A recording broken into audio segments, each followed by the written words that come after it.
Well, when I left for a few days, I was actually gone 3.5 days, basically almost 4.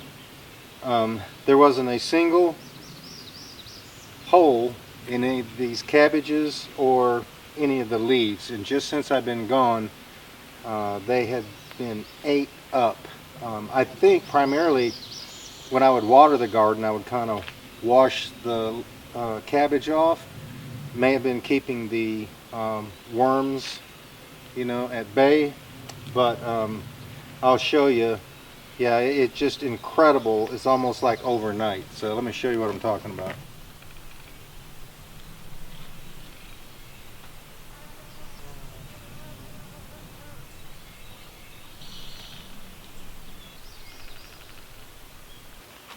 Now this cabbage right here is a different variety than that other, and these seem to not have as many holes in there, and so actually these right here, I may be able to harvest those in the next week or so, but the bigger, the hardier ones, they just got ate up since I had left.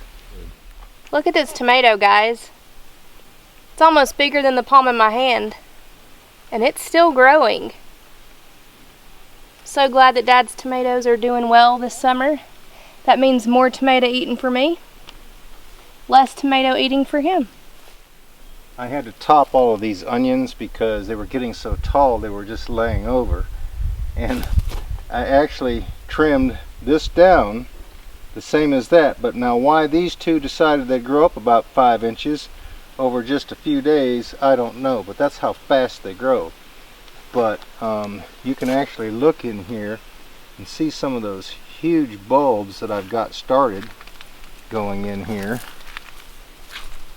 So actually I don't even worry about doing this, because when I water, all of this gets pushed away, because I haven't dug anything. I just water back and forth, and so it gives it room to grow. But they are looking a whole lot better since I trimmed them off, because they were just laying over that they were so heavy. This one's actually going to have to be trimmed back again. There we go. But yeah, I'm excited about having the big bulb onions this year. So and the taste is, it's really, really good. Probably what I ought to do is mix me up a pot of soup beans, and these would be good as the soup beans. I have to say something before Dad gets started here. It wasn't so long ago that we were building this sawmill, and I was up here and Dad had me hammering. Now, I'm going to be honest, I don't hammer very well because for some odd reason, 5 out of the 10... Her thumbs get in the way. Yeah, my thumbs, or 5 out of the 10 times I might hit the nail. Anyway, he was playing jokes on me. He acted like he couldn't hammer anything anymore because he was hurting, just so that I would hammer, and I was so frustrated with myself because I was so embarrassed that I couldn't hammer like my dad did. And he played a joke on me. But she did hammer. I did. And then when we were done, he told me, he's like, I was just playing around. He was like, I could have done that. I just wanted you to do it. What?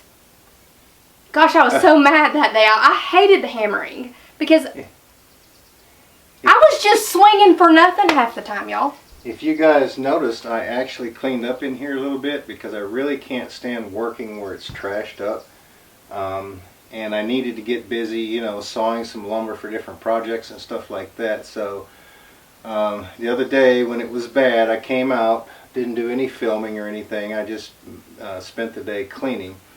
But actually got a lot of the stuff. I still need to clean the bunks out, but got everything kind of halfway organized. I've got so much stuff. That's another reason that we're going to build a another multi-purpose building, because I'm running out of room to put stuff. But it's kind of nice to be able to have your tools put up where you can reach and grab something, use it, and then put it back. Can you tell he's OCD? You know, it's a whole lot easier if you use something and put it, when you're done with it, put it right back where it goes instead of laying it down somewhere else and then you have to pick it up again, which is the second pickup, in order to, you know, keep things cleaned up. Or sometimes people might even pick it up a third time and move it out of their way.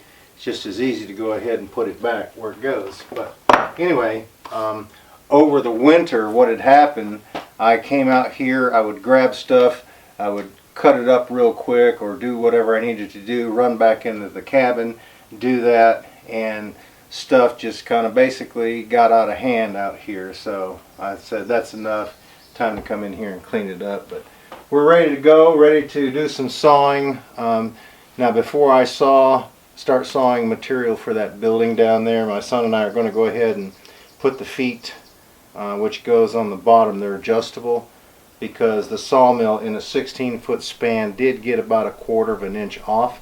So I had just dealt with it, but it's much better if you don't have that much offset from one end to the other. So going to put because what happens is the logs weigh so much when you flip them over and they kind of hit the bunks hard, especially, you know, the big heavy logs. They can, you know, it acts like a hammer basically, and it can cause you to get a little bit out of level. So we're going to go ahead and put the feet back on there. That way, if it does happen, I can adjust it. I thought it would be okay. I thought that foundation was firm enough, but evidently it's not. So when we build the new one, it's going to get a pretty much solid concrete base to sit on. So instead of just footers every 4 feet, it's going to get a solid base to sit on. But anyway, yeah, I'm really glad to have the sawmill cleaned up and looking good, and all my tools put in place. That way I know where all the stuff is instead of having to plunder and dig around and look for it.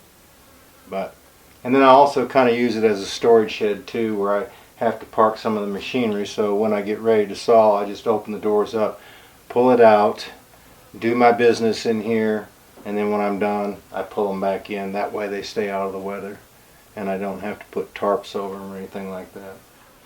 Well guys, on my ventures out of state, I actually was able to pick up quite a few tools and bring back with me, and Jennifer has been impressing me with her knowledge.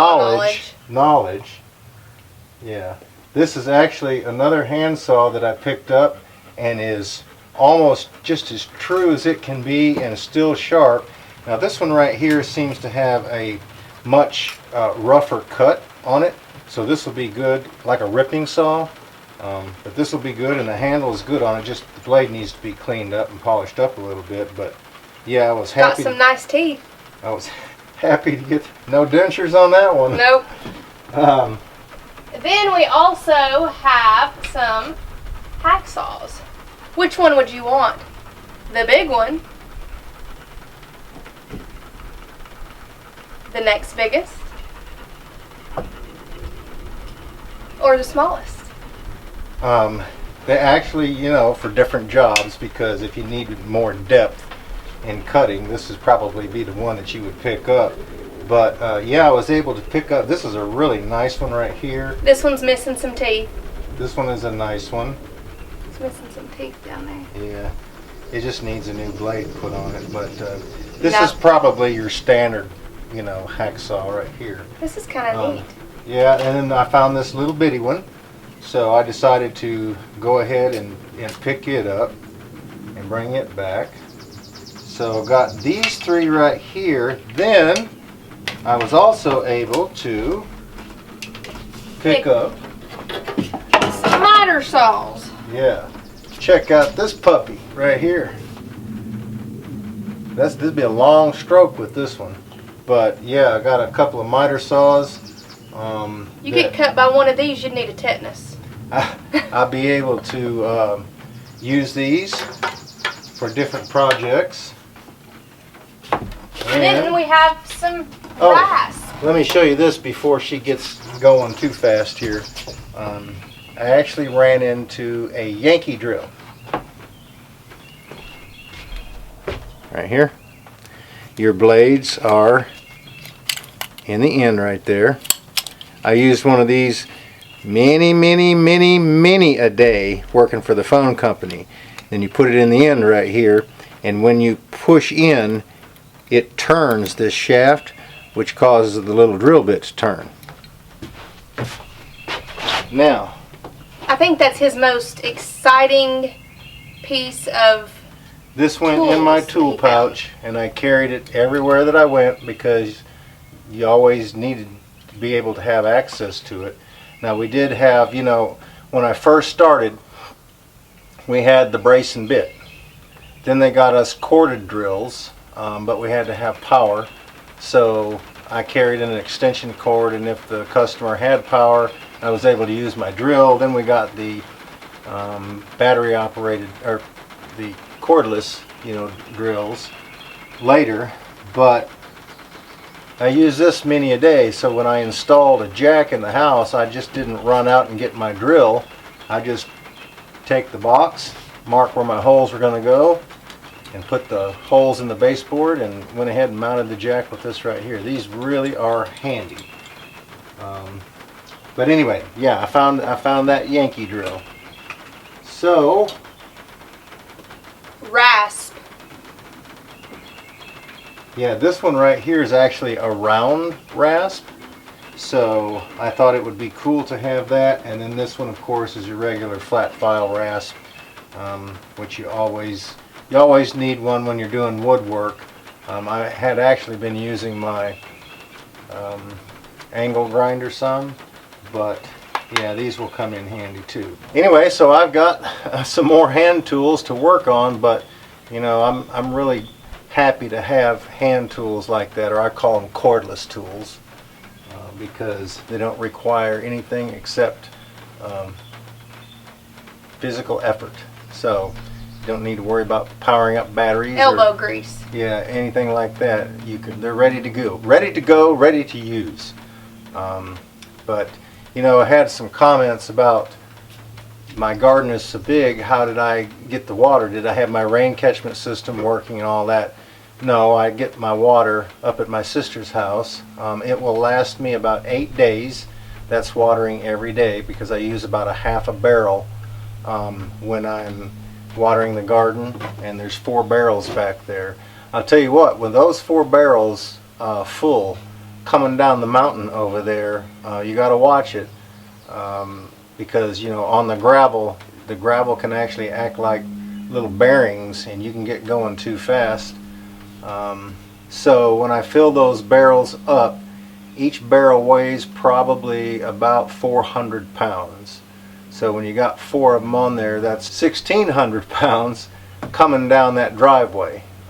So every once in a while it will slide a little bit, but I leave it in 4-wheel. I leave it in a low gear, so that helps hold me back. And then also, you know, the tongue of the trailer has got the little stand that hangs down about this far, and then I've got the bucket on the front of the tractor. So if I did get going too fast and it started to overcome the tractor, I can always drop the lift where that tongue would actually drag in the ground, and also drop my front end loader, which would help quite a bit, you know, as opposed to just a regular tractor that didn't have one.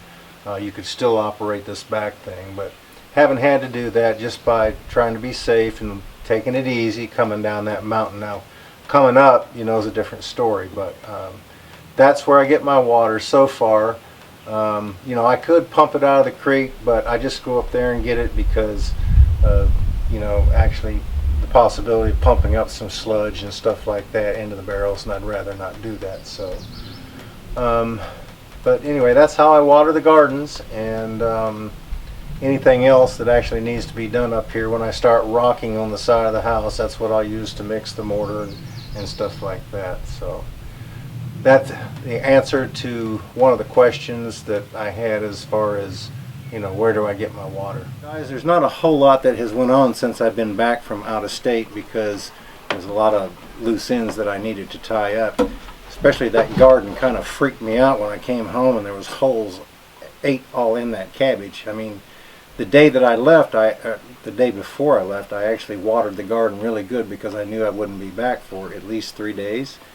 And you know, there wasn't a hole period in none of the cabbage. They were beautiful, and now there's a bunch of holes ate in them. But I did wash them off really good because the cabbage is kind of sturdy, you know, so I turned the hose on really hard and washed it off really good. So hopefully I've gotten rid of the worms, and I can keep them off, you know, to where the head of the cabbage will actually grow. But anyway, in case, another comment that we are getting still, in case you missed the last video or the one before that, because I think I've mentioned it about 3 different times, the tower isn't complete.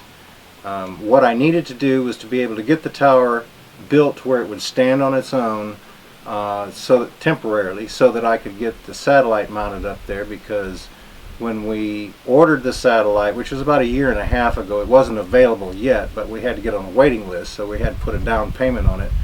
Then when it became available, they basically emailed us and said, hey, your satellite's ready. So when we got it, which was just a few days later, we tried it on the ground, didn't really get a good signal, so we were either going to have to cut a bunch of trees or find a way to get up higher so we could shoot up above the trees, which that's the reason that I come up with the tower idea. But I knew that if I dug the holes deep enough, cemented them in, leaned the poles in against each other, that it wouldn't fall over, and put the horizontal bracing around it, that would make it sturdy enough to be able to put the platform on, get the satellite mounted up there to where I could actually use it and not be paying for it, and you know, basically it was no good the way it was. So it is up there. The cross bracing will come next. I didn't need that in order to put the tower up. And the other thing too is, even with the cross bracing on there, it's still going to move some. And if you've ever climbed a pole, and believe you me, I've climbed many of them, they all shake. No matter how big they are at the base, and some of them are huge, when you get to climbing that thing and driving your hooks in there as you're going up, it'll do this number right here on you. So that tower moving a little bit, it's just like being on a pole, not a big deal to me. But anyway, the ladder will get fixed to every horizontal cross bracing with all thread all the way up, and the cross bracing will be put on with probably I'm going to use lag bolts, and then each horizontal brace that I put on there will also get a lag bolt itself. So that way then the tower will be complete once that's done. But I'm not in any big hurry to finish that because it's just fine, it's just the way that it is. I do need to start working on expanding the chicken run because Jennifer's got a bunch of birds that she's got to bring out here because they're actually outgrowing their cage. But we keep getting comments, so I wanted to cover that again about where's the cross bracing. And if any of you all know, my dad always makes sure everything is secure. So believe you me, before long it will be secure, yeah, and it won't move. But I didn't need it for, because that satellite probably only weighs 10 pounds. If that. Yeah. It's small. And the, like I said, the posts, they're leaned in, so there's no chance of the tower actually falling over.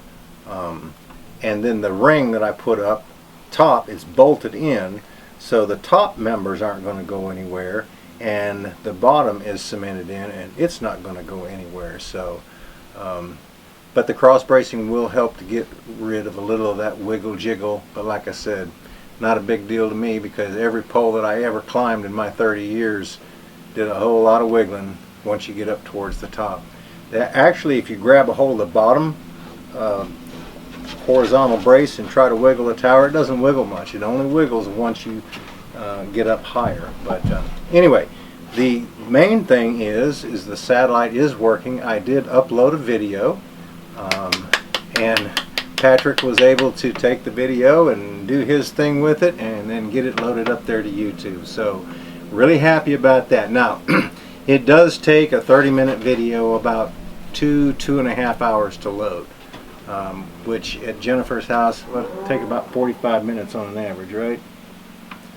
So yeah, maybe sometimes an hour. Not quite as good as at being at Jennifer's house, but hey, saves me fuel. Yeah, with the price of gas, yeah. Saves me wear and tear on the vehicle, and it saves me time where I can actually go in there, start the upload, come back outside. I can work and just go in periodically and check it, and when it's done, I just hit, you know, complete, and then get on to the next project. So that was the main reason that we got the satellite, was for you all to be able to upload the videos to YouTube.